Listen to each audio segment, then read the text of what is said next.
To me, I'd let the Senate A decide. defiant Donald Trump says he takes no responsibility for impeachment. No, I don't take any, zero, to put it mildly. As Democrats prepared articles of impeachment for a full vote in the U.S. House of Representatives. No one should be allowed to use the powers of the presidency to undermine our elections or cheat in a campaign, no matter who it is and no matter what their party. We all took an oath not to defend a political party, but to uphold the Constitution of the United States. Hello, ladies and gentlemen, Adam is here. Imagine this for a second.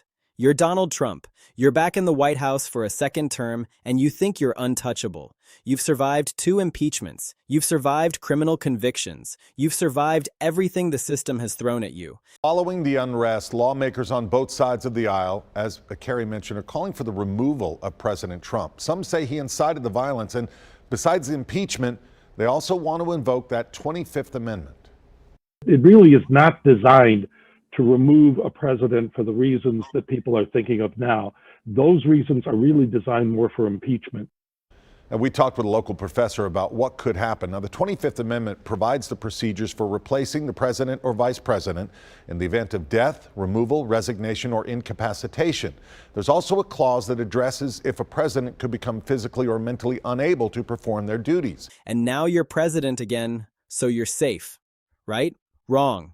Because right now in 2026, there are multiple impeachment resolutions sitting in Congress, active resolutions ready to go. And Democrats are openly talking about forcing a floor vote that could trigger a 3rd impeachment. Each senator, when his or her name is called, will stand in his or her place, and they'll vote guilty or not guilty as required by Rule 23 of the Senate Rules of Impeachment. Ms. Baldwin, guilty. Mr. Barrasso, not guilty. Mr. Bennett, guilty. Mrs. Blackburn, not guilty. Mr. Blumenthal, guilty. Mr. Warnock, guilty. Ms. Warren. A second removal trial in the Senate, and it's not just impeachment. There's also serious talk about invoking the 25th Amendment, having Trump's own cabinet declare him unfit for office and remove him that way. Several House Democrats who represent Trump-supporting areas agree, risking their political fates in next year's election to vote for impeachment. This is not something that you can do based on polls and based on what a political consultant tells you to do. And I feel firmly in that, and the voters will have a chance to decide next year. And, you know, the biggest honor of my life to represent this district, but I'm not going to compromise in my integrity to do it. So Trump's administration is in chaos, complete chaos, because he's not just dealing with normal political opposition. He's dealing with organized efforts from multiple directions to remove him from office again. These aren't symbolic gestures. These are real resolutions with real legal weight that could actually force a vote. House Resolution 353 is the big one. Introduced in 2025, it contains 7 articles of impeachment: obstruction of justice, abuse of trade powers, usurpation of Congress's spending authority, violation of First Amendment rights, bribery and corruption, and get this, tyranny. They're literally accusing the president of tyranny. And this resolution is privileged, which means Democrats can force it to the floor whenever they want. They don't need Republican permission. They can just bring it up and force a vote. That's not the only one. Representative Al Green has filed 2 more impeachment resolutions, House Resolution 415 and House Resolution 939, accusing Trump of abuse of power and incitement of violence against lawmakers and judges. This is an organized strategy. This is Democrats keeping removal on the table all the time throughout Trump's entire second term. Then there's the 25th Amendment. That's the constitutional provision that lets the cabinet declare the president unfit for office. If a majority of the cabinet signs off, Trump can be removed just like that. No impeachment trial, no Senate vote. The cabinet says he's unfit, Congress backs them up, and he's out. Right now, Democrats and activists and commentators are openly calling for this, saying Trump's recent actions prove he's dangerous, that he's unfit, that his cabinet needs to step in and remove him before he does more damage. Even though it's politically unlikely, even though Trump's cabinet is full of loyalists who would never turn on him, the fact that people are even talking about it, The fact that it's on the table, that creates chaos, that creates uncertainty, that makes foreign leaders and investors and everyone wonder, is Trump actually going to survive his second term? Let's dig into what these impeachment resolutions actually say, because the charges are specific and they're serious. House Resolution 353 isn't vague. It's 7 detailed articles. Article 1, Obstruction of Justice. Trump interfered with federal investigations, blocked witnesses, refused to turn over documents. Article 2, Abuse of Trade Powers. He used tariffs as political weapons, not for national security, but to punish enemies and reward allies. Article 3, Usurpation of Spending Authority. He redirected money Congress appropriated, withheld aid, moved funds without permission. Article 4, Violation of First Amendment rights. He retaliated against journalists, protesters, and critics, used federal agencies to investigate people who spoke out. Article 5, Bribery and corruption. He used his office to enrich himself, steered government contracts to his properties, accepted foreign payments through his businesses. Article 6, Abuse of the pardon power. He pardoned allies and donors to obstruct justice, sent a message that loyalty means protection. Article 7, Tyranny. This is the catch-all, accusing him of acting like a dictator, ignoring court orders, attacking judicial independence, concentrating power in the executive branch, ruling by decree. These charges are sitting in Congress right now, ready to be brought to the floor. Democrats are waiting for the right moment. Maybe after another scandal, maybe closer to the midterms, maybe when public opinion shifts enough that they think they can get some Republican votes. But the point is, this isn't going away. It's hanging over Trump's head every single day. And activist groups like Impeach Trump Again are running campaigns to pressure Congress to actually bring these to a vote. They're organizing, lobbying, trying to convince enough Democrats and maybe a few Republicans to force the issue. Even if these resolutions fail, even if they never get the votes, they're still having an effect because they keep Trump on defense. They force him to spend time fighting impeachment threats instead of governing. They create uncertainty that affects everything: markets, foreign policy, domestic politics. Now let's talk about the 25th Amendment, because that's the other path to removing Trump. Section 4 says that if the vice president and a majority of the cabinet declare the president unable to discharge his duties, the vice president immediately becomes acting president. Just like that, Trump would be out, J.D. Vance would be in. But Trump can challenge it. He can send a letter to Congress saying, "No, I'm fine. I'm still president."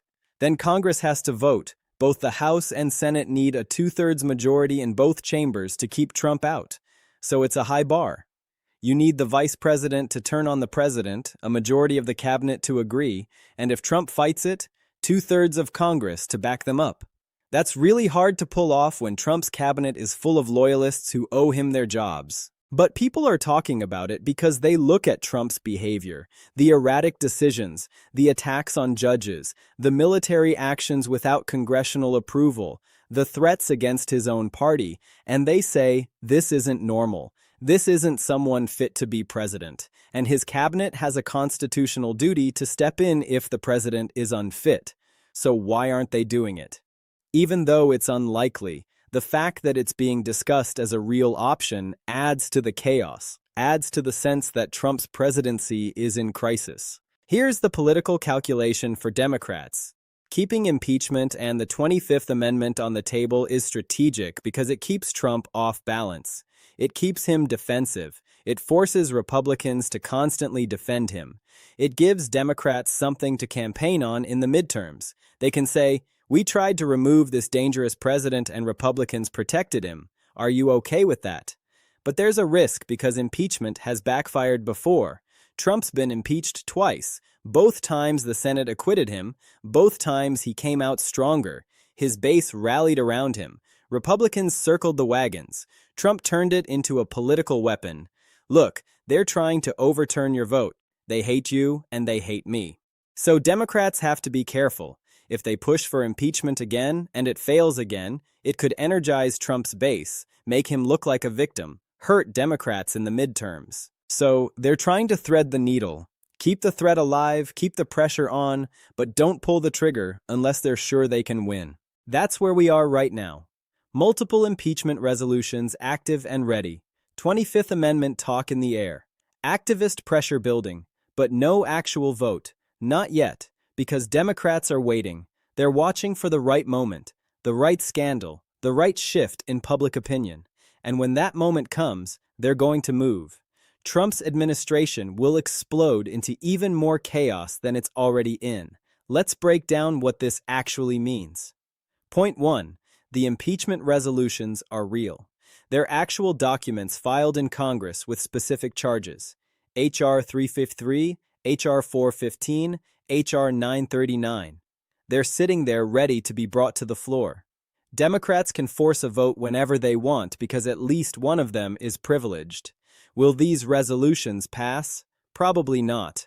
Republicans control the House. Unless a significant number defect, which seems unlikely, they won't get the votes. But that's not really the point. The point is forcing a vote, making Trump and every Republican go on record. Do you support this president, or do you think he should be removed? That's a tough vote. That creates political pressure. That's what Democrats want. Point 2. The charges are serious. 7 articles of impeachment in H.R. 353 alone. Obstruction of justice, abuse of trade powers, usurpation of spending authority, First Amendment violations, bribery and corruption, abuse of the pardon power, tyranny. These aren't minor accusations. They're fundamental challenges to Trump's fitness for office. Democrats are saying this president is breaking the law, violating the Constitution, behaving like a dictator, and we need to remove him before he does more damage. Whether you agree or not, the fact that these charges are out there, that they're being taken seriously by a significant portion of Congress, shapes how people see Trump's presidency. It reinforces the narrative that Trump is corrupt, dangerous, unfit. Even if impeachment fails, that narrative sticks. Point 3. The 25th Amendment is a wild card. It's unlikely, probably not going to happen.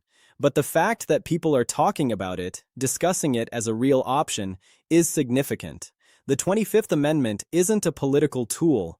It's a constitutional mechanism for removing a president who's genuinely unable to do the job, who's mentally or physically incapacitated.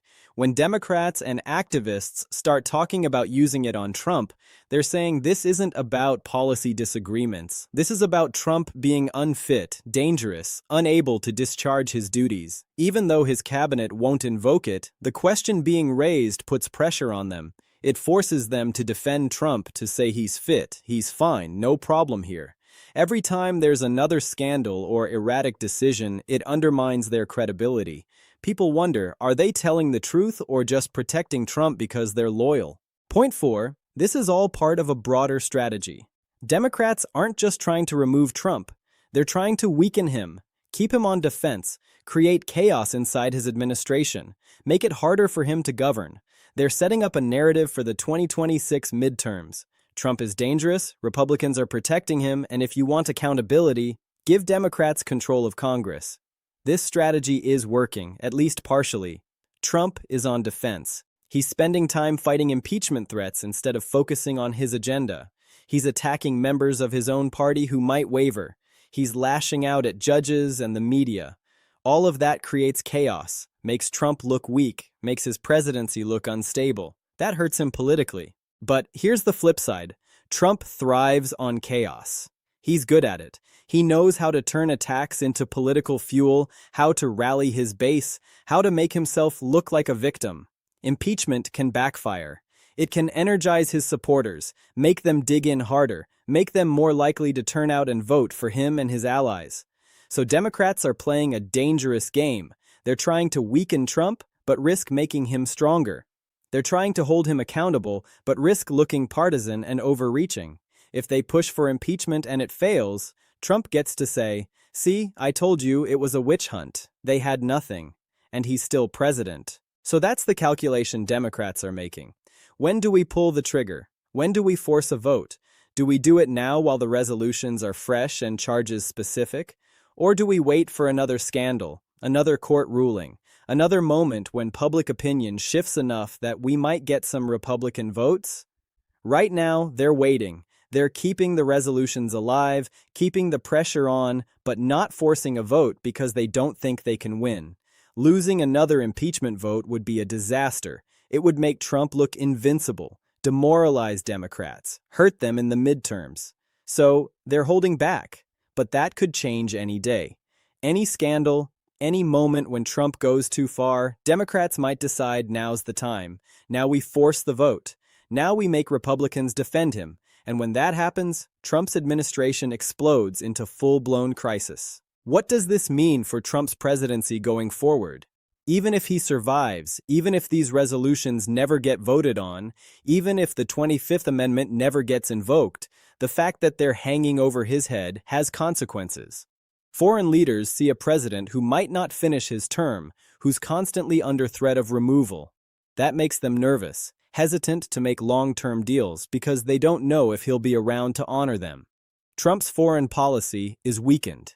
His ability to negotiate is diminished because everyone knows he's on shaky ground. Domestically, investors see the chaos, the impeachment threats, the 25th Amendment talk, and they get nervous. They pull back, wait to see what happens because uncertainty is bad for markets, instability is bad for business. Trump's presidency is the definition of unstable. Inside the Republican Party, this creates fractures. Every time there's an impeachment threat, every time Democrats force Republicans to defend Trump, it creates tension. Some Republicans are tired of defending him, tired of the chaos, tired of explaining his behavior. They're starting to wonder, is this worth it? Are we better off with Trump or would we be better off with J.D. Vance? That's dangerous for Trump because if enough Republicans start thinking that way, if enough see him as a liability instead of an asset, maybe some flip. Maybe they vote for impeachment. Maybe they call for the 25th Amendment. Maybe they publicly break with Trump and say enough is enough. We're not there yet, but we're getting closer. Every scandal, every court ruling, every impeachment threat pushes us closer to that breaking point. Where does this all end? Honestly, I don't know. Maybe Trump survives, finishes his term, and all this impeachment talk amounts to nothing. Or maybe something breaks. Maybe there's a scandal so big even Republicans can't defend him. Maybe a court ruling so damaging his cabinet actually considers the 25th Amendment. Maybe a moment when enough people say this has gone too far and Congress actually votes to remove him. I don't know which it'll be. But what I do know is Trump's presidency is operating under constant threat of removal. That threat is real. It's affecting how he governs, how the world sees him, how his own party treats him. As we head through 2026, that threat is only going to grow. Trump's administration is in chaos, and Congress is moving toward a removal vote. Maybe not today, maybe not tomorrow, but soon. And when that vote comes, it's going to be one of the biggest political moments in American history.